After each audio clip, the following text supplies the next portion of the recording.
Hi అండి అందరికీ welcome to my channel SN videos. ఈరోజు బ్లాగ్ రోజు మంగళవారం అండి. చెట్టు అయితే చాలా వర్షం పడుతుంది. మా పిల్లల కోసం అయితే ఇడ్లీ ప్రిపేర్ చేస్తున్నా. చూడండి, ఇడ్లీ పిండి పొద్దున వారికి ఎలా పులిసిందో బాగా ఈ విధంగా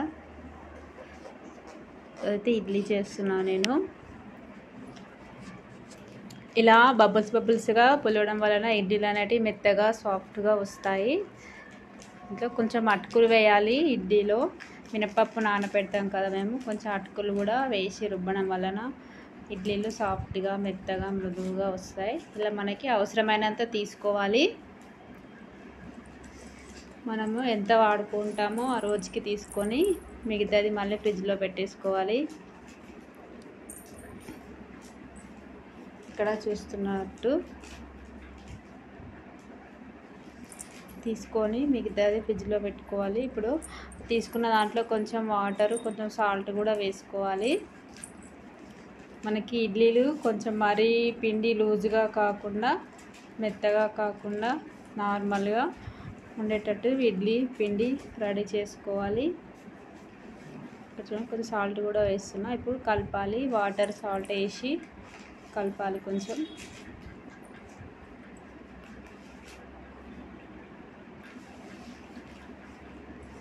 ఇలా ఇడ్లీలు మనం ఎలా అయితే వేసుకుంటామో అలాగే పిండి మరీ లూజ్గా కాకుండా నార్మల్గా కలపాలి.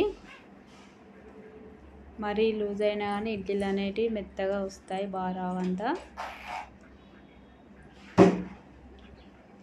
ఇక్కడ ఫస్ట్ ఇడ్లీ ప్లేట్స్లకి ఆయిల్ వేయాలి. కొంచెం ఇలా బ్రష్తో ఇలా ఆయిల్ వేసి మనం ఇడ్లీ వేసుకోవాలి. స్టవ్ పైన ఇడ్లీ కుక్కర్ పెట్టుకొని కొన్ని వాటర్ వేసుకొని వాటర్ గరం పెట్టుకోవాలి. ఆ తర్వాత వాటర్ గరం అయిన తర్వాత మరుగుతున్నప్పుడు ఇడ్లీ ప్లేట్స్ అనేవి పెట్టాలి. ఇక్కడ చూడండి,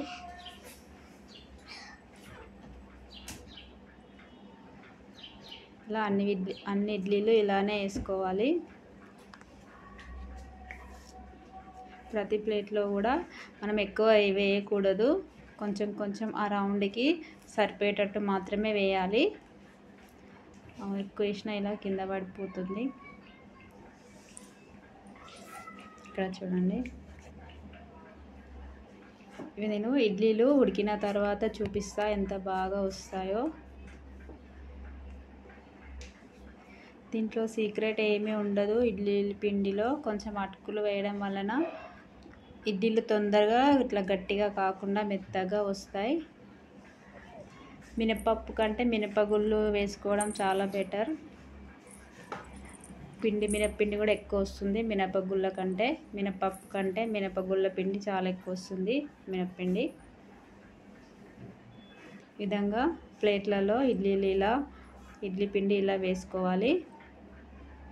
ఇక్కడ చూడండి,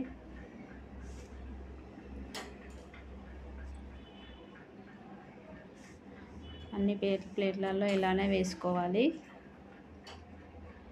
మీరు కూడా కొంచెం అటుకులు వేసి మినపప్పులో అటుకులు కూడా వేసి మిక్సీ చేసుకోండి. ఎంత బాగా వస్తాయో ఇడ్లీలు ఒకసారి ట్రై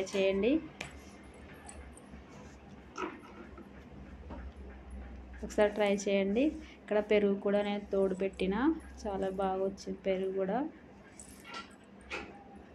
ఇక్కడ ఇంతే అండి. ఇప్పుడు మనం ఇడ్లీ కుక్కర్లో పెట్టుకోవాలి. వాటర్ వేడైన తర్వాత ఇక్కడ చూడండి, ఇక్కడ నేను చూపిస్తా. ఆ వాటర్ వేడి కావాలి ఈ విధంగా. ఇప్పుడు మనం ప్లేట్స్ అనేటివి ఇడ్లీ కుక్కర్లో పెట్టుకోవాలి.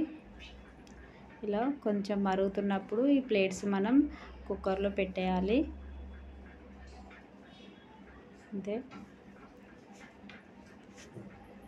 15 నిమిషాల వరకు ఇలా ఉడకనివ్వాలి ఇడ్లీలని.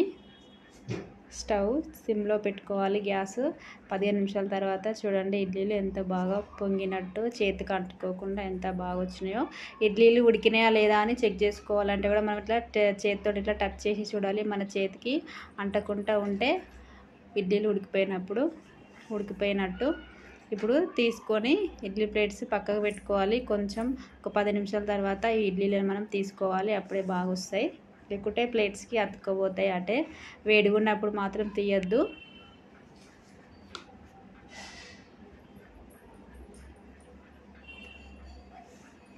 కొంచెం చల్లారిన తర్వాత ఇడ్లీలు తీసుకోవాలి. ఇక్కడ చూస్తున్నారు కదా, వైట్గా ఎంత పెద్దగా పొంగాయో, ఎంత మంచిగా వచ్చినాయో ఇడ్లీలు. మీరు కూడా ఒకసారి ట్రై చేయండి. మా పిల్లలకు కూడా లంచ్లో ఈరోజు ఇడ్లీలే పెడుతున్నా నేను. టిఫిన్ చేస్తే మా పిల్లలు అదే తీసుకెళ్తారు లంచ్కి కూడా. చట్నీ, పల్లీ చట్నీ చేసిన నేను. ఇక్కడ చూడండి, కింది సైడ్ కూడా ఇడ్లీలు సాఫ్ట్గా రౌండ్గా ఎంత బాగా వచ్చినాయో. మీరు కూడా ఒకసారి ట్రై చేయండి. ఈ విధంగా ఇడ్లీలు బాగా వస్తాయి. పొద్దున్నుంచి అయితే మార్నింగ్ నుంచి ఒకటే వర్షం. ఇక్కడ చల్లగా ఉంది వాతావరణం.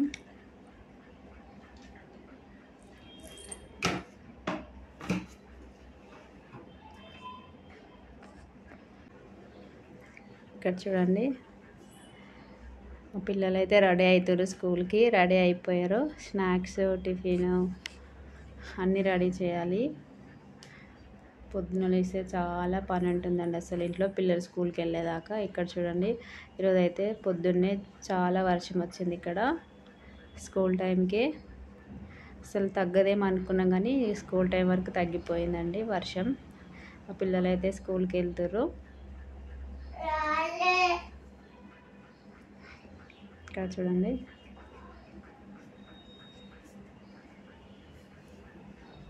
ఇంతే అండి ఈరోజు బ్లాగ్. మా వీడియో నచ్చితే లైక్ చేయండి, సబ్స్క్రైబ్ చేయండి మా ఛానల్ని. టైలర్ వీడియోస్ కూడా ఉంటాయి నా ఛానల్లో, చూడండి ఒకసారి. Thank you for watching.